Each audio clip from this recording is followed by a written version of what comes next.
उच्च न्यायालयातील आजचा हा ऐतिहासिक निर्णय जो सोमनाथ सूर्यवंशी यांच्या केस संदर्भातील आहे.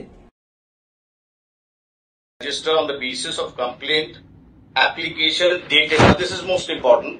18/12/2024. But this is her application. Based on this application, the complaint has to be filed. Yes. Now this application does not concern any name. At page 81, may I pass on the complaint? Yes.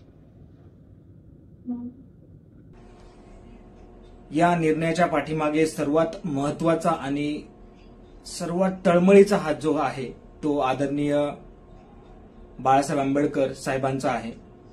मी यासाठी म्हणतो की जेव्हा हा खटला माननीय उच्च न्यायालयाने जे निर्णय दिलेला तो केवळ हा प्रशासनाच्या माहितीप्रमाणे दिलेला आणि आपण जर बघितलेला असेल तर माननीय मुख्यमंत्री साहेबांनी सुद्धा या ठिकाणी तुम्ही बघितलं असेल स्टेटमेंट काय दिलेलं त्यांनी सुद्धा हा खटला दाबण्याचा प्रयत्न आपण बघितलेला होता. परंतु केवळ आणि केवळ माननीय बाळासाहेब आंबेडकर साहेब यांच्यामुळे हा खटला सर्वोच्च न्यायालयामध्ये नेऊन त्यांनी यशस्वीरित्या या खटल्याची सुनावणी आणि हा निर्णय सोमनाथ सूर्यवंशी यांच्याकडून लावलेला आहे.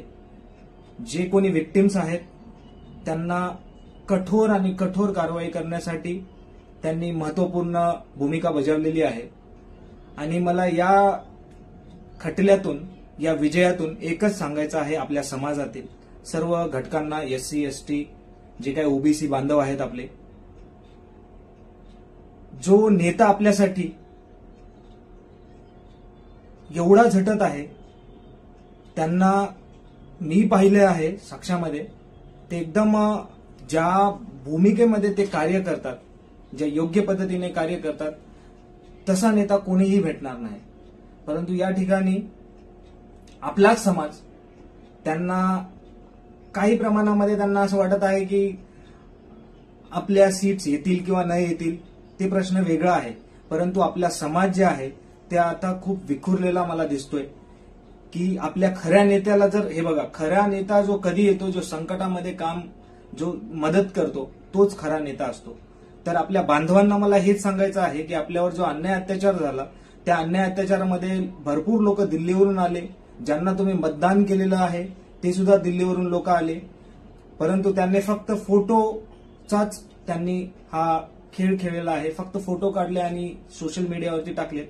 न्यायाची कोणी बाजू मांडलेली नाहीये आणि न्यायाची बाजू मांडणारे एकमेव नेते हे बाळासाहेब आंबेडकरच आहेत. हे सर्व महाराष्ट्रातच नव्हे तर भारताला कळालेलं आहे. परंतु आपल्या समाजाला केव्हा कळेल?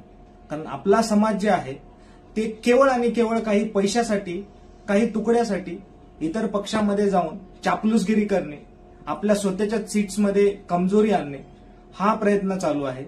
परंतु त्यांच्या जेव्हा न्यायिक लढाई असते तेव्हा कोणीही त्यांच्या सोबत येत नाहीये, केवळ आणि केवळ आपला नेताही येतोय. तर ही बाजू कुठेतरी आपल्याला समजली पाहिजे की आपल्या न्यायिक लढाईसाठी जो नेता आज माननीय प्रकाश साहेब आंबेडकर आलेले आहेत, येत आहेत, सातत्याने ते काम करत आहेत, ते जर आज सत्तेमध्ये असते, त्यांना जर आपण आज निवडून दिलेलं असतं, त्यांची जर सीट आली असती तर हे एवढं सुद्धा आपण बघितलेलं नसतं जे आपल्याला आज घडलंय आपल्यासोबत. तर माझं म्हणणं हेच आहे की आपला नेता सोडून जर तुम्ही इतर नेत्यांच्या मागे काही कुटक्यांसाठी लागत असाल तर ते खूपच सामाजिकरित्या घातक आहे. आणि हे घातकपणा, हे विष जे आहे हे थांबलं पाहिजे. येणाऱ्या काळामध्ये केवळ आणि केवळ आजही आणि येणाऱ्या काळामध्ये सुद्धा माननीय प्रकाश साहेबच आपले नेते असतील. आपले जे काही मूलभूत आपल्या गोष्टी आहेत, जे आपल्यावर अन्याय अत्याचार होतो त्याचे आवाज उठवणारे केवळ आणि तेच असतील, माननीय प्रकाश साहेब आंबेडकरच असतील. तर जागे होण्यासाठी आपल्याला हा मेसेज मी करतोय की जागे व्हा बांधवांनो, जागे व्हा. कारण आपल्याला केवळ त्या 4 तुकड्याच्या भाकरीवरती नाही जगायचंय, तर आपल्याला समाजामध्ये योग्य पद्धतीने वागायचे सुद्धा. जसे आपले डॉक्टर बाबासाहेब आंबेडकर त्यांनी जे लढा आपल्यासाठी लढलाय तोच लढा माननीय बाळासाहेब आंबेडकर लढत आहेत. त्यांना आपल्याला साथ देणे आपले गरजेचं आहे. त्यांना कोणत्याही परिस्थितीमध्ये आपल्याला साथ देणं खूप गरजेचं आहे. एवढंच बोलून मी आजचा हा छोटासा संदेश सगळ्यांसमोर पोहोचतो. जय हिंद.